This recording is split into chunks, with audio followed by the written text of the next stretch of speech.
हमारे पूज्य गुरुदेव माताजी भक्तमाली जी का नियम था, अपने संपूर्ण जीवन में कभी किसी से कोई याचना नहीं की उन्होंने, किसी से। यहाँ तक कि सूरश्याम गौशाला, चंद्र सरोवर वाली गौशाला गुरुदेव के द्वारा स्थापित है, पर कथाओं में कभी ऐसा नहीं कहते थे कि हमारी गौशाला चल रही है, आप लोग गौशाला के लिए सहयोग कीजिए, भी नहीं बोलते। जिन लोगों को पता चलता और वो अपने आप कुछ दे देते, तो जो कुछ आता वो तो दे ही देना है, और जो लोग देते वो भी ले जा करके रसीद बुक रखते, उसको चंद्र सरोवर में जाकर जमा कर देते।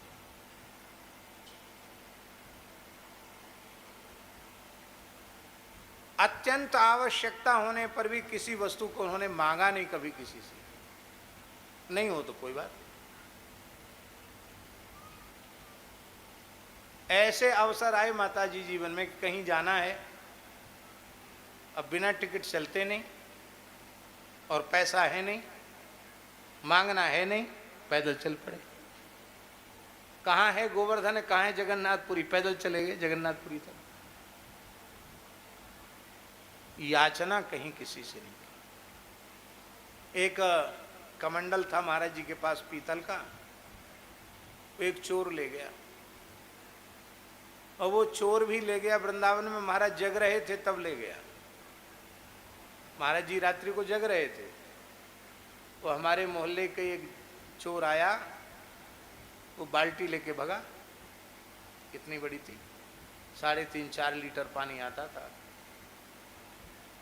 महाराज जी देख रहे थे, बोले इसलिए नहीं बोले आज इसको कहीं चोरी का उपाय नहीं लगा होगा, जो हाथ लगा उसको ले जाने दो, हल्ला मचाएंगे लोग जग जाएंगे, इसकी पिटाई होगी। इसके कारण कुछ बोले नहीं, ले गया। और दूसरे दिन महाराज जी को दमोह जाना था।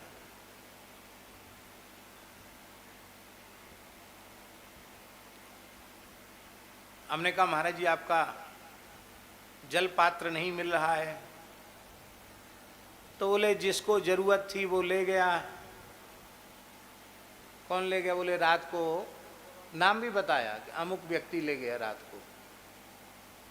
वो जगन्नाथ घाट पर रहता था एक चोर देवता,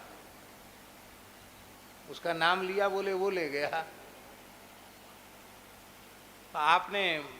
आप जग रहे थे? हाँ हम जग रहे थे। आपने बोला नहीं? अरे बोले जरूरत होगी इसलिए ले गए। तो अब आपका बिना जल पात्र के कैसे? बोले हो जाएगा, गुजारा हो जाएगा। दमोह गए तो हमको 200 रुपया दिया, पंडित जी जाओ एक पीतल का बड़ा सा लोटा ले आओ। अब तो 200 रुपये में नहीं आएगा, ले आओ, लेके आओ, बड़ा पात्र ले आना। हमने कहा ठीक है। हम रुपया लेके बाहर निकले, पहली बार गए थे उस शहर में। तो एक सज्जन साइकिल वाले मिले, बोले कहाँ जा रहे हो? हमने कही गुरुजी के लिए एक लोटा लेना है उसके लिए। तो उन्होंने कहा हम ले आते हैं लोटा। वो दुकान से गए, लोटा ले आए। हम पैसा देने लगे तो उन्होंने पैसा लिया नहीं।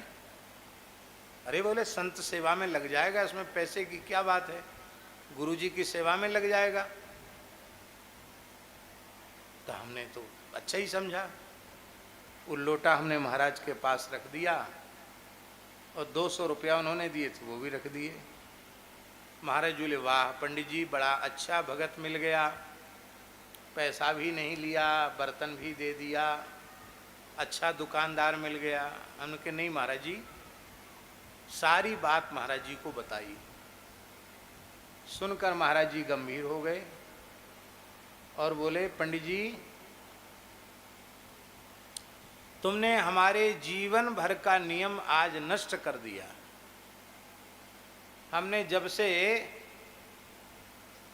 गृह त्याग किया तब से नियम लिया था कि अत्यंत अत्यंत आवश्यकता होने पर भी कभी किसी वस्तु की प्राप्ति का न संकल्प करना और न सीधे सीधे न प्रकारांतर से उसके लिए किसी को कहना। पर आज तुमने हमारा नियम नष्ट कर दिया। तुम हमारे पास रहने लायक नहीं हो, तुम हमारी सेवा में रहने लायक नहीं हो, अभी चले जाओ, तुम वृंदावन चले जाओ, हमारे साथ आ गए तो विद्यार्थियों की पढ़ाई भी बंद हो गई, पढ़ाओ लिखाओ, अब तुम हमारे साथ तो नहीं रह सकते। अब हम रोने लगे कि महाराज जी गलती होगी। बोले नहीं नहीं, अब तुम चले ही जाओ।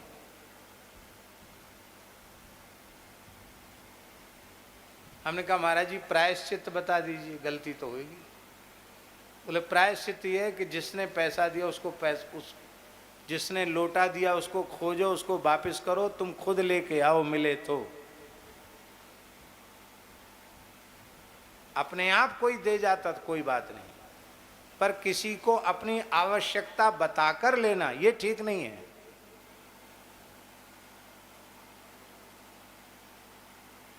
याचना वृत्ति ठीक नहीं है, आकाश वृत्ति ही ठीक है साधु के लिए। जहां जो चीज देखी ये चीज बहुत अच्छी है हम लेंगे, ये नहीं। अब हम रुपया लिए, लोटा लिए, फिर बाजार की ओर गए तो भगवान की बड़ी कृपा, वे ही सज्जन फिर मिल गए साइकिल वाले। बोले क्या लोटा पसंद नहीं आया? हमने नहीं महाराज ये तो बड़ी समस्या हो गई, महाराज जी नाराज हो गए। तो उन्होंने कहा अच्छा ठीक, महाराज 200 रुपये का ही आया है ये, न कम न ज्यादा। उन्होंने रुपया ले लिए, लोटा दे दिया, तब महाराज जी ने लोटा अपने पास रखा। बात बहुत छोटी सी है, लेकिन ये प्रमाणित करती है, इस तरह की वृत्ति को वैराग्य की वृत्ति कहते हैं।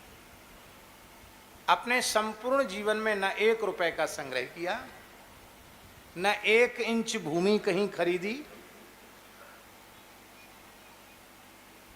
और ना ही कोई पद लिया उन्होंने।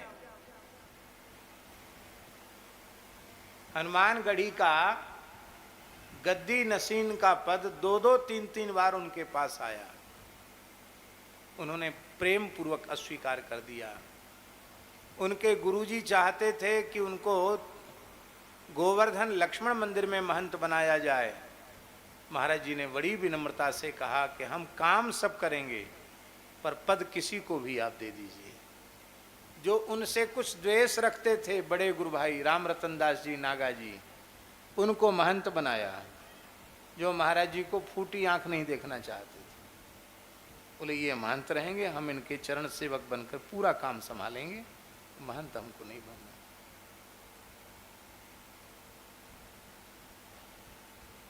एक रहने से पूरा जीवन व्यतीत कर दिया, इसको कहते हैं वैराग्य।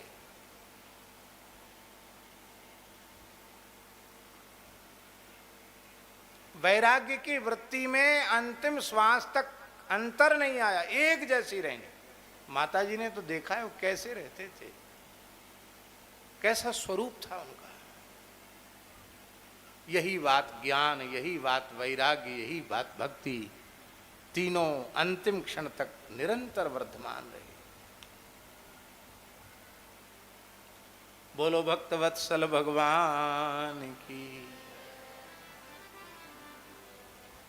ज्ञान से भी संतुष्ट नहीं होना, भक्ति से भी संतुष्ट नहीं होना, और वैराग्य से भी संतुष्ट नहीं। ये बढ़ेंगे। और अब तो हमारे भीतर बहुत ज्ञान है, बहुत भक्ति है, बहुत, बस वहीं से घटना शुरू। इसलिए साधक को अपने हृदय को वृंदावन बनाना है, भक्ति को युवती बनाना है, ज्ञान वैराग्य को युवान बनाना है, ज्ञान वैराग्य को भी कमजोर नहीं करना है। ये दुर्बल हो जाएंगे तो हृदय में भक्ति नहीं रहेगी। बोलो भक्तवत्सल भगवान की।